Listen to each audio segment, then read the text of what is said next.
ಗೃಹಲಕ್ಷ್ಮಿ ಯೋಜನೆಯಲ್ಲಿ ಎಡವಟ್ಟು ಈ ಜಿಲ್ಲೆಯವರಿಗೆ ಬಿಗ್ ಶಾಕ್. ಎಸ್, ಗೃಹಲಕ್ಷ್ಮಿ ಯೋಜನೆಗೆ ಸಂಬಂಧಪಟ್ಟಂತ ಸುದ್ದಿ ಇದು. ಅಷ್ಟಕ್ಕೇನು ಅಂತ ನೋಡೋದಾದ್ರೆ, ಗೃಹಲಕ್ಷ್ಮಿ ಯೋಜನೆಯಲ್ಲಿ ಮೃತರಾದ ಫಲಾನುಭವಿಗಳ ಖಾತೆಗೆ ಹಣ ಜಮೆ ಆಗುತ್ತಿರುವ ವಿಚಾರ ಈಗ ತೀವ್ರ ಚರ್ಚೆಗೆ ಗ್ರಾಸವಾಗಿದೆ. ಮೈಸೂರು ಜಿಲ್ಲೆಯಲ್ಲಿ ಮೃತಪಟ್ಟ ಗೃಹಲಕ್ಷ್ಮಿ ಫಲಾನುಭವಿಗಳ ಖಾತೆಗೆ ಬಂದು ಸೇರಿರತಕ್ಕಂಥ ಕೋಟ್ಯಾಂತರ ರೂಪಾಯಿ ಹಣವನ್ನ ವಾಪಸ್ ಪಡೆಯುವಂತೆ ಹಾಗೂ ಅರ್ಹ ಕುಟುಂಬಗಳಿಗೆ ಸೌಲಭ್ಯ ಸಿಗುವಂತೆ ಕ್ರಮ ಕೈಗೊಳ್ಳಲು ಅಧಿಕಾರಿಗಳಿಗೆ ಕಟ್ಟುನಿಟ್ಟಿನ ಸೂಚನೆಯನ್ನ ನೀಡಲಾಗಿದೆ. ಜಿಲ್ಲಾ ಪಂಚಾಯಿತಿ ನಡೆದ ಪ್ರಗತಿ ಪರಿಶೀಲನಾ ಸಭೆಯಲ್ಲಿ ಮಾತನಾಡಿದಂತ ಜಿಲ್ಲಾ ಗ್ಯಾರಂಟಿ ಯೋಜನೆಗಳ ಅನುಷ್ಠಾನ ಸಮಿತಿ ಅಧ್ಯಕ್ಷ ಎಸ್ ಅರುಣ್ ಕುಮಾರ್, ಜಿಲ್ಲೆಯಲ್ಲಿ ಬರೋಬ್ಬರಿ 15,724 ಗೃಹಲಕ್ಷ್ಮಿ ಫಲಾನುಭವಿಗಳು ಮೃತರಾಗಿದ್ದಾರೆ ಅಂತ ತಿಳಿಸಿ, ಆ ಕುಟುಂಬಗಳಲ್ಲಿ ಬೇರೆ ಅರ್ಹ ಫಲಾನುಭವಿಗಳಿದ್ದಲ್ಲಿ ಅವರಿಗೆ ಆರ್ಥಿಕ ನೆರವು ದೊರೆಯುವಂತೆ ಮಾಡಬೇಕು, ಇಲ್ಲವಾದಲ್ಲಿ ಕೂಡಲೇ ಸೌಲಭ್ಯ ತಡೆ ಹಿಡಿಯಬೇಕು ಅಂತ ಅವರು ಅಧಿಕಾರಿಗಳಿಗೆ ಸೂಚನೆಯನ್ನ ಕೊಟ್ಟಿದ್ದಾರೆ. ಇದೇ ವೇಳೆ ಸಭೆಯಲ್ಲಿ ಮಾಹಿತಿ ನೀಡಿದ ಜಿಲ್ಲಾ ಪಂಚಾಯಿತಿ ಸಿಇಒ ಎಸ್ ಯುಕೇಶ್ ಕುಮಾರ್, ಫಲಾನುಭವಿಗಳು ಮೃತಪಟ್ಟ ನಂತರವೂ ಅವರ ಖಾತೆಗೆ ಒಟ್ಟು 2 ಕೋಟಿಗೂ ಅಧಿಕ ರೂಪಾಯಿ ಹಣ ಜಮೆಯಾಗಿದೆ ಅಂತ, ತಕ್ಷಣವೇ ಮೃತರ ಬ್ಯಾಂಕ್ ಖಾತೆಗಳ ವಹಿವಾಟು ಸ್ಥಗಿತಗೊಳಿಸಿ ಆ ಹಣವನ್ನು ಹಿಂಪಡೆಯುವಂತೆ ಅವರು ನಿರ್ದೇಶನವನ್ನ ಕೊಟ್ಟರು. ಜನನ ಹಾಗೂ ಮರಣದ ವಿವರಗಳು 21 ದಿನಗಳ ಒಳಗೆ ಕುಟುಂಬ ಆಪ್ ನಲ್ಲಿ ದಾಖಲಾಗೋದ್ರಿಂದ ಫಲಾನುಭವಿಗಳು ನಿಧನರಾದ ಕೂಡಲೇ ಗೃಹಲಕ್ಷ್ಮಿ ಸೌಲಭ್ಯವನ್ನು ಸ್ಥಗಿತಗೊಳಿಸಬೇಕು ಅಂತ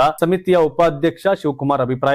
ಅಲ್ಲದೆ ಕಚೇರಿಗೆ ಬರುವ ಸಾರ್ವಜನಿಕ ಸಮಸ್ಯೆಗಳ ನಿವಾರಣೆಗೆ ಅಧಿಕಾರಿಗಳು ಮತ್ತು ಸಿಬ್ಬಂದಿ ಸೌಜನ್ಯದಿಂದ ವರ್ತಿಸಬೇಕು ಅಂತ ಉಪಾಧ್ಯಕ್ಷ ಹುಣಸೂರು ಬಸವಣ್ಣ ತಾಕೀತು ಮಾಡಿದ್ರು. ಸಭೆಯಲ್ಲಿ ಸಮಿತಿಯ ಪದಾಧಿಕಾರಿಗಳು ಹಾಗೂ ವಿವಿಧ ಇಲಾಖೆಗಳ ಅಧಿಕಾರಿಗಳು ಉಪಸ್ಥಿತರಿದ್ದು, ಗೃಹಲಕ್ಷ್ಮಿ ಯೋಜನೆಯ ಅನುಷ್ಠಾನದಲ್ಲಿ ಯಾವುದೇ ಲೋಪವಾಗದಂತೆ ಎಚ್ಚರಿಕೆ ವಹಿಸಲು ನಿರ್ಧರಿಸಲಾಗಿದೆ ಅಂತ ತಿಳಿಸಿದರು.